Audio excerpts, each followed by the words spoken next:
Dice भाई मुझे भी डंडा दे। अच्छा जी, ये ले आपके लिए भी।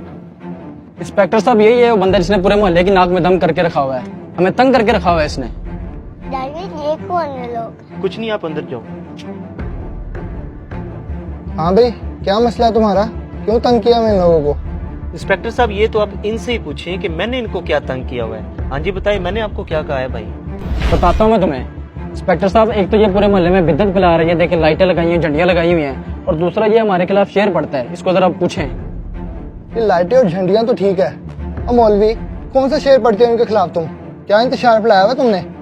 इंस्पेक्टर साहब मैं कोई इंतशार नहीं फैला रहा, और जो शेर की बात भाई कर रहे हैं वो तो बच्चा बच्चा पढ़ता है कि आप सबके पास जाएंगे। वो शेर इतना प्यारा शेर है, वो तो हम हुजूर की मोहब्बत में पढ़ते हैं और शैतान के खिलाफ पढ़ते हैं कि निसार तेरी चहल पहल पर हजारों ईदे रबीउल अव्वल, सिवाय इबलीस के जहां में सभी तो खुशियां मना रहे हैं। ये देखिए इंस्पेक्टर साहब, ये शेर हमारे खिलाफ पड़ता है, ये हमें चिढ़ाने के लिए। हाँ भाई, इस शेर में ऐसा क्या है जो तुम चिढ़ रहे हो?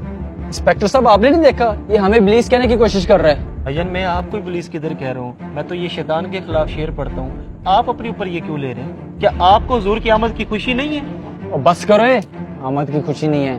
हुजूर का इंतकाल 12 रबीउल अव्वल को हुआ था, तो हमें खुशी मनानी चाहिए या गम? इंस्पेक्टर साहब एक तो इस बंदे की भी समझ नहीं लगती।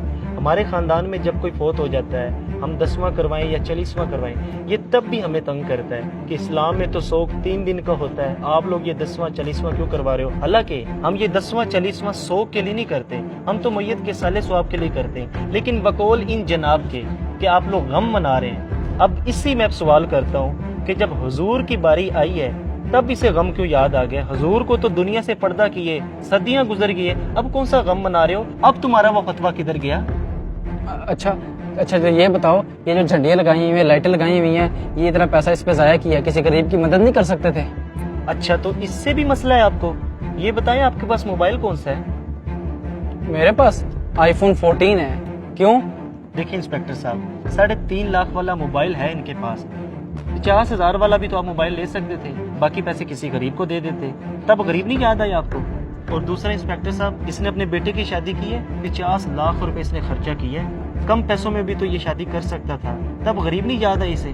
हालांकि हदीस पाक में ये है कि बेहतरीन निकाह वो है जो कम खर्च पर हो, सिर्फ मिलाद पर ही इसे ये वसवसे आते हैं। और ये जो कह रहे हैं ना, ये फजूल खर्चियाँ किसी गरीब की मदद कर देते हैं, जब ये सलाब आता है ना तो लाखों रुपया हमने जमा करवाया। अल्हम्दुलिल्लाह हमें गरीबों का एहसास है, हम हुजूर का मिलाद भी मनाते हैं और गरीबों की मदद भी करते हैं। भाई मेरे, मुझे इसकी कोई बात नहीं गलत लगी।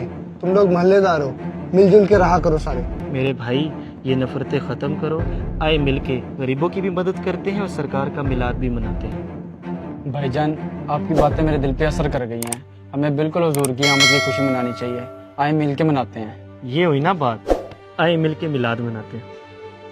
कुरान पाक में अल्लाह पाक इरशाद फरमाता है, व अम्मा बिनिअमती रब्बिका फहद्दिस, अल्लाह की नेमत का खूब चर्चा करो। मुझे बताइए, क्या नबी पाक से बढ़कर भी हमारे पास कोई नेमत है? नहीं, हरगिज़ नहीं। इसलिए हमें चाहिए कि आपस के इख्तलाफात को ख़त्म करके हजूर की आमद की खुशी खुले दिल से मनानी चाहिए। अगर आपको हमारा ये मैसेज पसंद आया तो इसे ज़रूर शेयर कीजिए और हमारे पेज को फॉलो करना मत भूलिए। शुक्रिया।